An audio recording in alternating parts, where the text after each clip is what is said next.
कांपती हुई बाहर आती है, लेकिन अपनी आंखें बंद रखती है। सेबेस्टियन शांत स्वर में कहता है, घबराओ मत। फिर जबरदस्ती उसकी आंखें अपनी उंगलियों से खोल देता है। लिलियाना एलियंस को एक झलक देखती है और मर जाती है। एक और आदमी एलियंस को देख लेता है और अपना जलता हुआ सिगरेट बस से टपकते पेट्रोल पर फेंक देता है। तेज धमाका होता है और सब कुछ आग की लपटों में घिर जाता है। सेबेस्टियन देखता है कि कैसे मृत लोगों के शरीरों से सुनहरी रोशनी की तरह उनकी आत्माएं ऊपर जा रही हैं। तभी पता चलता है कि अन्ना असल में सिर्फ सेबेस्टियन के दिमाग की कल्पना है। वो उसकी तारीफ करती है, उसे उद्धारकर्ता कहती है और कहती है कि उसने सही किया। अब सबकी आत्माएं एक बेहतर जगह पर जाएंगी। सेबेस्टियन एक अंधेरे गलियारे में चलता है और दीवार पर कई लोगों को सूली पर चढ़ा हुआ देखता है। उनके हाथ बंधे हुए हैं। ज्यादातर लोग मर चुके हैं, लेकिन एक आदमी अभी भी जिंदा है।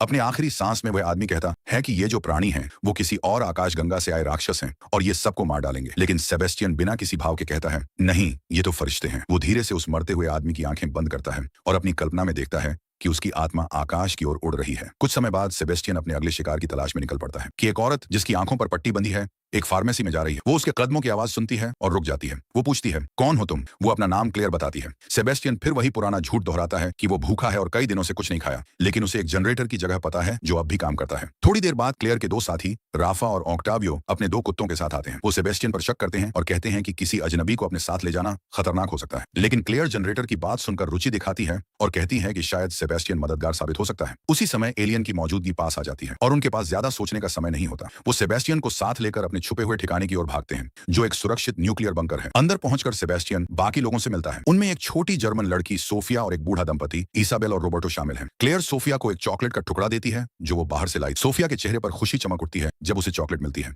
राफा और ऑक्टावियो सेबेस्टियन को एक तरफ ले जाकर जनरेटर के बारे में और जानकारी मांगते हैं। सेबेस्टियन के दिमाग में अन्ना उसे चेतावनी देती है कि सच्चाई मत बताना और जल्दी से उन्हें बाहर ले जाओ। सेबेस्टियन उसकी बात मानता है और स्वीकार करता है कि उसने जनरेटर वाली बात झूठी कही थी। यह सुनकर राफा और ऑक्टावियो गुस्से में आ जाते हैं और उसे बंकर से बाहर निकालने की तैयारी करते हैं। लेकिन तभी सोफिया बीच में आ जाती है और जर्मन में कुछ कहती है। कोई उसकी बात नहीं समझता, लेकिन सेबेस्टियन कहता है कि उसने कहा है उसे बाहर मत निकालो। ये सुनकर सब हैरान रह जाते हैं, क्योंकि अब तक किसी को भी सोफिया की भाषा समझ नहीं आई थी और न ही किसी को पता था कि वह कहां से आई है। अब समूह सेबेस्टियन को बाहर नहीं निकालता, बल्कि उसे यह जिम्मेदारी देता है कि वह सोफिया के बारे में और जानकारी निकाले। सोफिया फिर अपनी कहानी बताती है और सेबेस्टियन बाकी लोगों के लिए उसका अनुवाद करता है। वह बताती है कि वह अपनी मां के साथ एक रैंप पर जा रही थी। तभी अचानक चीख पुकार मच गई। लोग डर के मारे भागने लगे और एक दूसरे को धक्का देने लगे। डर फैल गया। उसने देखा कि कई लोग नदी में कूदकर अपनी जान ले रहे थे। किसी तरह वह और उसकी मां एक वैन में छुपकर बच निकले। वैन के अंदर उन्होंने रेडियो पर सुना कि पहाड़ों में एक सुरक्षित जगह है। यह सुनकर बाकी लोग उससे पूछते हैं कि वह जगह कहां है। सोफिया कहती है कि उसे सही जगह याद नहीं। फिर वह एक चौक उठाकर दीवार पर एक पहाड़ के ऊपर बने किले का चित्र बनाती है। क्लेयर कहती है कि शायद वो कोई किला हो सकता है। सोफिया आगे बताती है कि वह